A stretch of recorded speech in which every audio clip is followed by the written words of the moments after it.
ونصلی علی رسولہ الکریم اما بعد درس حدیث حج فرض میں جلدی کیجیے۔ نبی اکرم صلی اللہ علیہ وسلم کا فرمان ہے جو حضرت ابو ہریرہ رضی اللہ تعالیٰ عنہ سے روایت ہے کہ رسول اللہ صلی اللہ علیہ وسلم نے ایک دن خطبہ دیا اور اس میں فرمایا کہ اے لوگو تم پر حج فرض کر دیا گیا ہے، لہٰذا اس کو ادا کرنے کی فکر کرو۔ صحیح مسلم۔ حج کب اور کس چیز سے فرض ہوتا ہے اس کی وضاحت اس حدیث میں ہے۔ حضرت عبداللہ بن عمر رضی اللہ عنہ سے روایت ہے کہ ایک شخص رسول اللہ صلی اللہ علیہ وسلم کی خدمت میں حاضر ہوا اور اس نے پوچھا کہ کیا چیز حج کو واجب کرتی ہے، تو آپ صلی اللہ علیہ وسلم نے فرمایا سامان سفر اور سواری۔ قرآن کریم کی آیت بالا وَلِلَّهِ عَلَى النَّاسِ حِجُّ الْبَيْتِ مَنِ اسْتَطَاعَ إِلَيْهِ سَبِيلًا وَمَنْ كَفَرَ فَإِنَّ اللَّهَ غَنِيٌّ عَنِ الْعَالَمِينَ۔ سورۃ آل عمران۔ قرآن کریم کی آیت بالا میں حج فرض ہونے کی شرط میں من استطاع الیہ سبیلا بتائی گئی کہ حج ان لوگوں پر فرض ہے جو سفر کر کے مکہ معظمہ تک پہنچنے کی استطاعت رکھتے ہوں۔ سوال کرنے والے صحابی نے استطاعت کی وضاحت چاہی تو آپ صلی اللہ علیہ وسلم نے مختصراً اس کے بارے میں فرمایا کہ ایک تو سواری کا انتظام ہو جس پر مکہ معظمہ تک سفر کیا جا سکے، اور اس کے علاوہ کھانے پینے جیسی ضروریات کے لیے اتنا سرمایہ ہو جو زمانہ سفر کے گزارے کے لیے کافی ہو۔ حضرات فقہاء کرام رحمہم اللہ نے احادیث و آیت میں غور فرما کر استطاعت کی ایسی وضاحت فرما دی کہ اس کی روشنی میں ہر شخص اپنے اوپر حج فرض ہونے کا فیصلہ آسانی سے کر سکتا ہے۔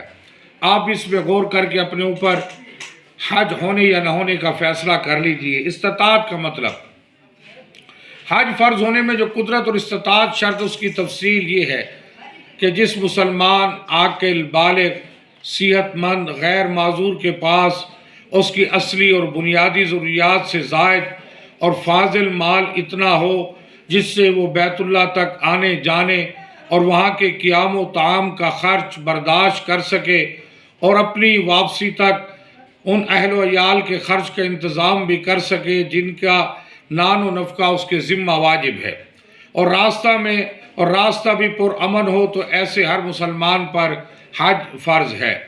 عورت کے لیے چونکہ بغیر محرم کے سفر کرنا شرعاً جائز نہیں، اس لیے وہ حج پر اس وقت قادر سمجھی جائے گی جب اس کے ساتھ کوئی محرم حج کرنے والا ہو، خواہ محرم اپنے خرچ سے حج کر رہا ہو یا یہ عورت اس کا سفر خرچ بھی برداشت کرے۔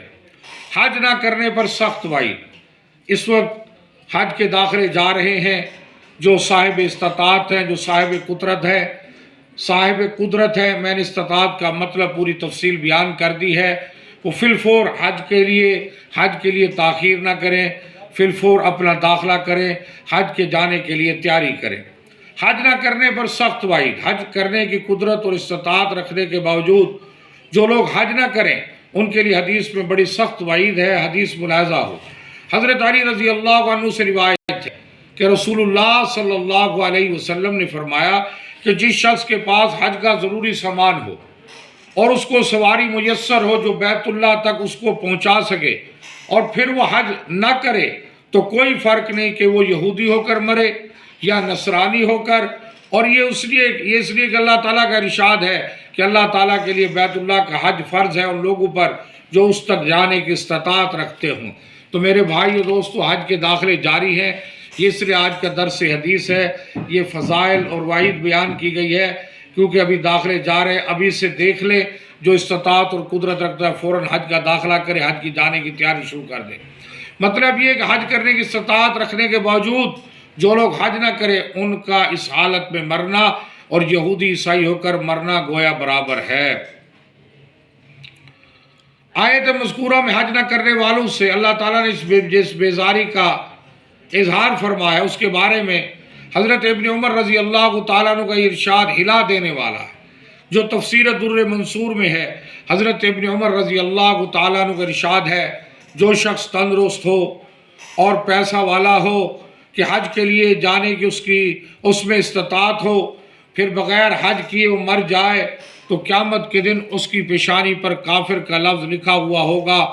اس کے بعد انہوں نے یہی آیت ومن کفر آخر تک پڑھی۔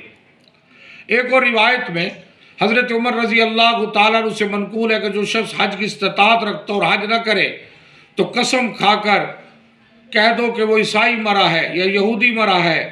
حج کی استطاعت کے باوجود بغیر حج کیے مرنے والے کے بارے میں حضرت عمر رضی اللہ تعالیٰ عنہ کا مذکورہ ارشاد ممکن ہے، ان کی یہی تحقیق ہو، ورنہ حضرات علماء کرام رحمہ اللہ کے نزدیک حج نہ کرنے والا کوئی شخص کافر نہیں ہوتا بلکہ انکار کرنے سے کافر ہوتا ہے۔